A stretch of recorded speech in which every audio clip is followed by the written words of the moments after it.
Warning, warning, warning.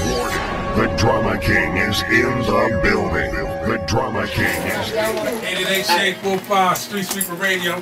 K Slate, Drama King in the building. Rock Boys in the building. Joy Daly in the building. Yep. The homie Capo Jim Jones just walked in the motherfucking building. We in here from Harlem shit, you heard? Exactly. What's up, Slay? Working hard, man. Hardly working, man. You always into some money. That's what I like about you. You keep your shit moving. That's all we know, Capo. What everybody else talking about. You got your own lane and you move with it. That's it, man. No time for no bullshit. You understand what I'm saying?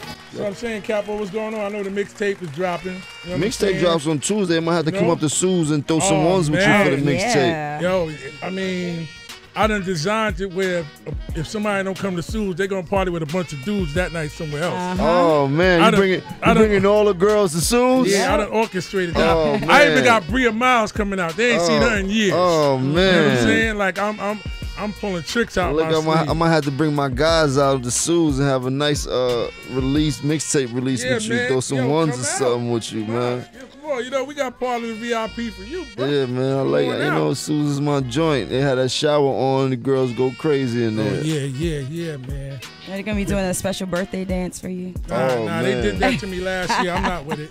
Oh, you say you're not with I it. ain't with it. It's just like I like to tip the ladies.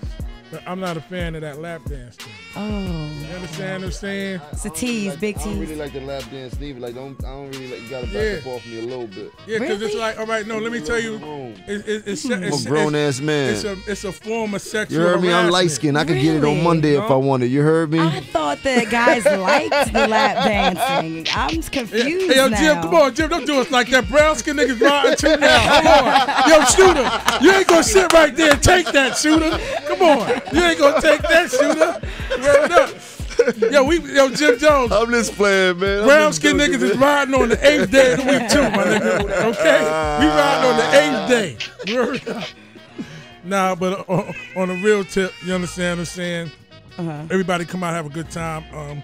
Lap dance my homies. They'll enjoy it, not me. No, man, come on, man. Show this man some love, man. He been doing something. He been providing a service for a long time, man. You might not see it as that, but trust me, there's a lot of brothers in a lot of places that cherish these magazines, man. These are collectibles to them, man. And a lot of people that buy them just so that people can have them in whatever prison they at. A lot of dudes on the street got them. So, you know what I mean? Like, y'all like sexy girls, don't front, give it up. Come see them in person. Throw some of that cash. How is it that you have been able to maintain your sanity doing these reality shows like consecutively over all these years, and everyone else is driving them crazy?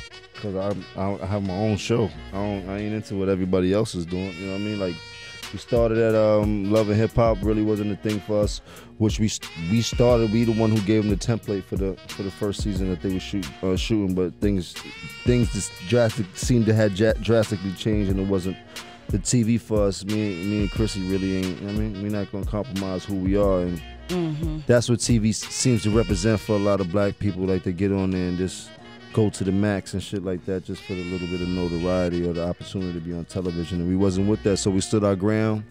And here we are today, executive producers of our own show, Chrissy and Mr. Jones. And you know what I mean? It's really no better vehicle than being on television. It's one thing to be heard and it's another thing to be seen. Definitely. You know? So at no point did you ever feel like you were being exploited at all? They were twisting you guys to make you look differently from how you actually are? Nah, never, because I know what I'm doing. Like, it's nothing that you can make me do that I don't want to do. It's nothing I'm going to let you see that I don't want to let you see. You know what I mean? So and a lot of it is, I wouldn't say it's like premeditated TV. You know what I mean? They just take situations that already exist and they put you in there. So for a small person, they know how to get around all the bullshit. But these are real subject matters. Like, you know, I know people seen a lot of things going on, a lot of emotion. They seen a couple fights and stuff like that. Yes, things do happen in the midst of the cameras being on, but you know, it's life. Now, how do you feel about your mom and how, you know, being on TV really just brought her personality out? She came up here a couple of times. Well, for me, television represents a lot more for me than just being on television. It represents a way to create a living for a lot of people in my family. My lady makes a living off of it. This is a business opportunity for her. She's an executive producer of her own show. She gets paid for it. My mother gets a check off of it. My son gets a check off of it. Like everybody is making money. And that's less people in my pocket.